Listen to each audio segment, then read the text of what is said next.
I mean, if you want to reference Bobby Knight in Indiana, we love Bobby Knight.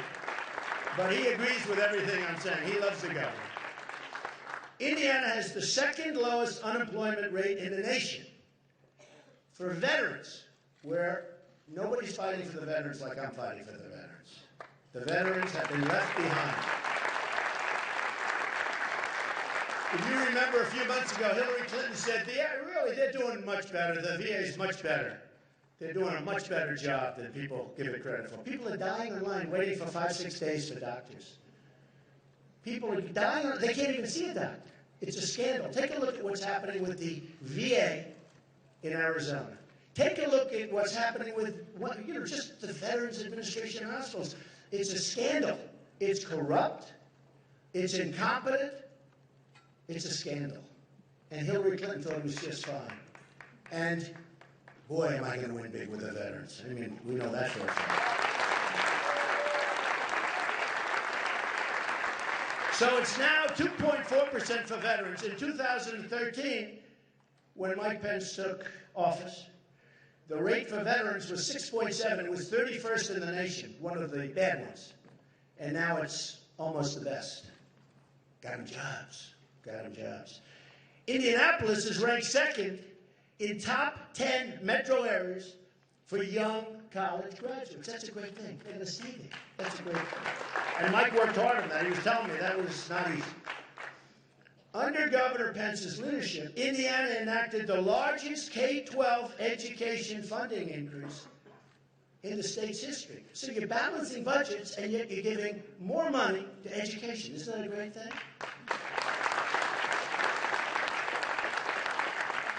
Indiana has just about the largest school choice program in America. School choice is where it's at, folks. You want to get your schools better. Got to get rid of Common Core fast.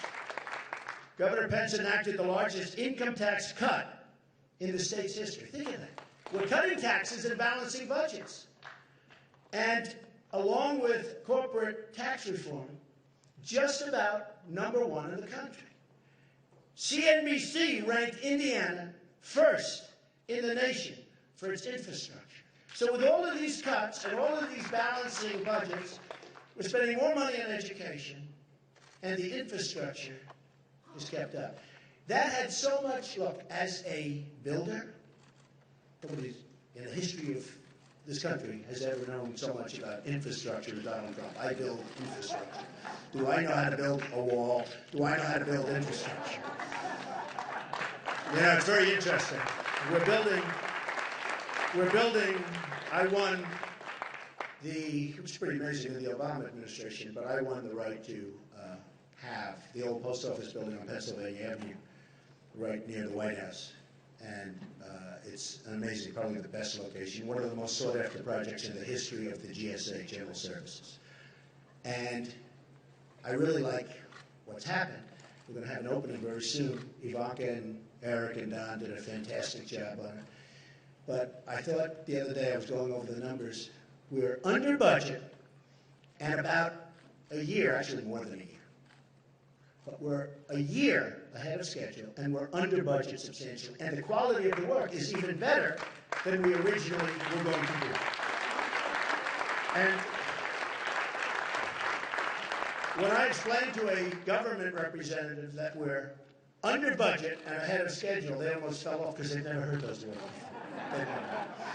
So when I see what happened to Indiana, which was having tremendous problems, when I see what happened to Indiana under Mike's work, also his predecessor did a great job, by the way, great job. Who's now at Duke? Who's now at Purdue? When I see what happened with respect to the numbers, the state, and everything else, that to me was probably the single most important one, because it's something that hasn't happened, almost has not happened in this whole country. The turnaround and the strength of Indiana has been incredible. And I learned that when I campaigned there. And I learned that when I won that state in a landslide. And I learned that when Governor Pence, under tremendous pressure from establishment people, endorsed somebody else but it was more of an endorsement for me. If you remember, he talked about Trump, then he talked about Ted, who's a good guy, by the way, who's going to be speaking at the convention. Ted Cruz, good guy. But he talked about Trump, Ted, then he went back to Trump. I said, who did he endorse? So even though he was under pressure, because I'm so, outside of the establishment, it was the single greatest non-endorsement I've ever had in my life. So, with that, I would like to introduce a man who I truly believe will be outstanding in every way and will be the next Vice President of the United States, Governor Mike Pence. Thank you, everybody. Thank you.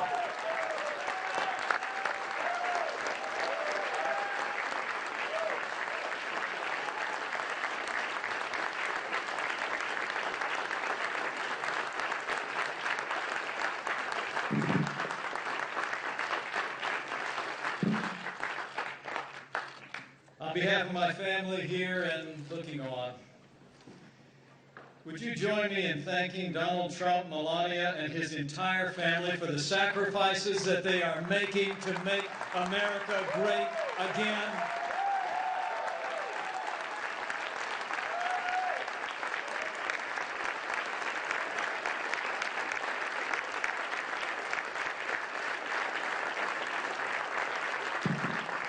And I thank Donald Trump for the confidence you've placed in us.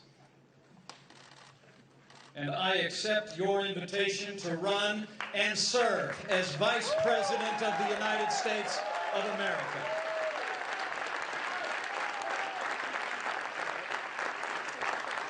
I come to this moment deeply humbled, but with a grateful heart. Grateful to God for his amazing grace.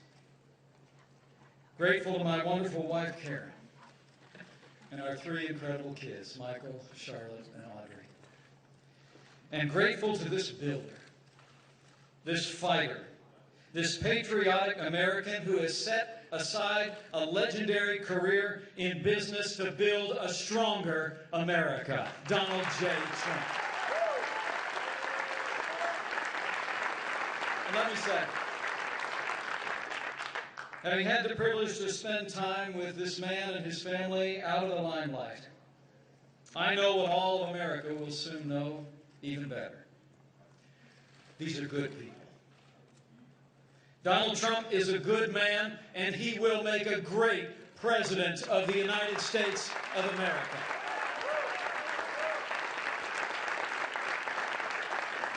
Donald Trump understands the frustrations and the hopes of the American people like no leader since Ronald Reagan. The American people are tired. We're tired of being told. We're tired of being told that this is as good as it gets. We're tired of having politicians in both parties in Washington, D.C. tell us we'll get to those problems tomorrow. And as Ronald Reagan said, we're tired of being told that a little intellectual elite in a far distant capital can plan our lives better for us than we can plan them for ourselves. Donald Trump gets it, and he understands the American people.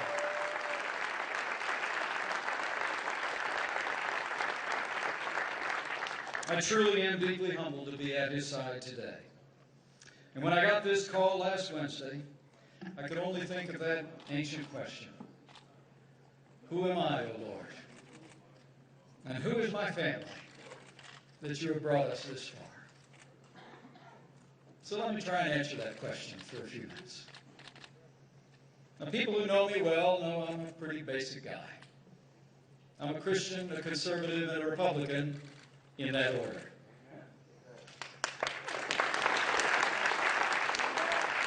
Now, while I currently have the privilege of serving the state that I love, I'm really just a small town boy who grew up in southern Indiana with a big family and a cornfield in the backyard.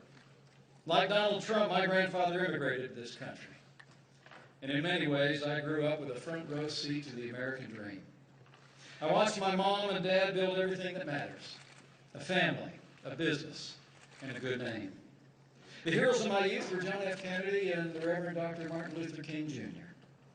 I actually started in politics in the other party, When I came of age, I was inspired by the ideals and the eloquence of our 40th president, and I became a Republican. The most important thing in my life was that 31 years ago, I married the girl of my dreams, Karen Pence, who will make a great second lady of the United States of America.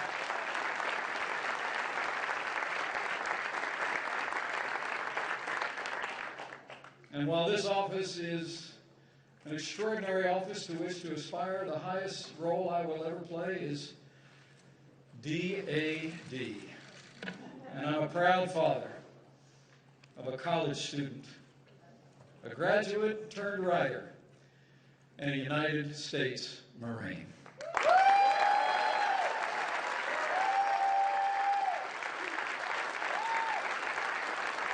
You know, my career, I ran for Congress before the Republican Revolution, led by Newt Gingrich in 1994. I wasn't successful. By the time I got elected to Washington, D.C., sometimes I felt like I was elected after it was over. From almost my first day in Congress, I found myself battling the big spenders in both political parties. Whether opposing No Child Left Behind, the prescription entitlement, or the Wall Street bailout, I fought every single day for taxpayers and fiscal responsibility when I was a member of the Congress of the United States. After the Republicans lost the Congress in 2006, I was actually unanimously elected to serve in leadership. And we fought back against the Nancy Pelosi Congress. We opposed Obamacare. We opposed their tax increases. We opposed their cap and trade. And I was part of the team that won the Congress back from Democrat control in 2010.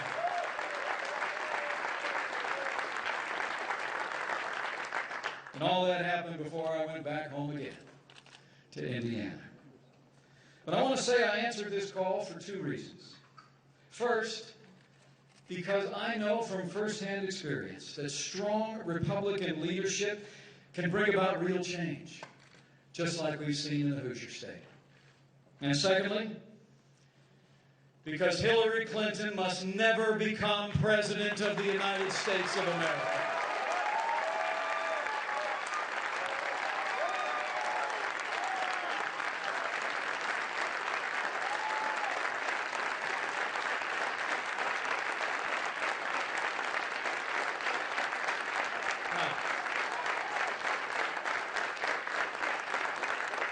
On the first point, I know what I'm talking about. You know, in Indiana, we prove every day you can build a growing economy on balanced budgets, low taxes, even while making record investments in education, roads, and health care. We like to say Indiana's a state that works, and it does. Indiana works because Republican principles work every time you put them into practice. Today we have a $2 billion surplus and the highest credit rating in the nation. And since I became governor, Hoosier businesses, large and small, have created nearly 150,000 net new jobs. And we have more Hoosiers going to work than ever before in the 200-year history of the great state of Indiana. That's what Republican leadership gets you. And let me say from my heart, that's what the no-nonsense leadership of Donald J. Trump will bring to Washington, D.C. But elections are about choices.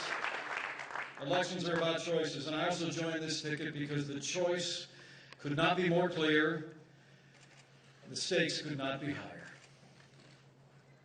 Americans can choose a leader who will fight to make America safe and prosperous again and bring real change, or we can elect someone who literally personifies the failed establishment in Washington, D.C. 7.5 years of Barack Obama and Hillary Clinton's policies have weakened America's place in the world and stifled our nation's economy. Terrorist attacks at home and abroad, grim and heartbreaking scenes from France just a few short days ago, the attempted coup in Turkey all attest to a world spinning apart. History teaches us that weakness arouses evil. Hillary Clinton and Barack Obama's foreign policy of leading from behind, moving red lines, feigning resets with a resurgent Russia and the rise of ISIS is a testament to this truth of history, and we must bring a change to America's stand in the world.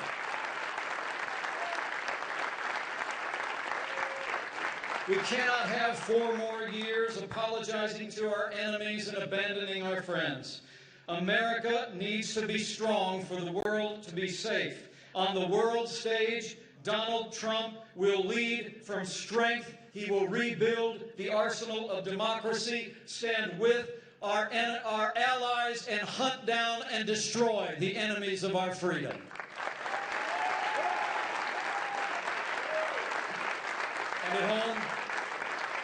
And at home, the choice is just as clear. Where Donald Trump wants to cut taxes, Hillary Clinton plans to raise taxes on working families, small businesses, and family farms. Where Donald Trump is committed to repeal Obamacare, lock, stock, and barrel, Hillary Clinton looks at Obamacare as a good start and wants to take Bernie Sanders' path down to single-payer socialized medicine. Where Donald Trump supports an all-of-the-above strategy and will end the war on coal, Hillary Clinton actually promised an energy plan that would close American coal mines and put coal miners out of work. Where Donald Trump wants to build a wall and temporarily suspend immigration from countries compromised by terrorism, Hillary Clinton plans to ignore the Supreme Court, reimpose executive amnesty, and would increase our refugee program by more than 500%. And where Donald Trump will appoint justices like the late Antonin Scalia, who will uphold our Constitution, Hillary Clinton will appoint Supreme Court justices who will legislate from the bench, abandon the sanctity of life, and rewrite our Second Amendment. To every American who shares our convictions, I say to you, join us. For the sake of our security, for the sake of our prosperity, for the sake of a Supreme Court that will never turn its back on our God-given liberties, let's come together as a party and a people and a movement to make America great again. And that day begins when Donald Trump becomes the 45th President of the United States of America. Thank you for the honor. Thank you for your support. And God bless the United States of America.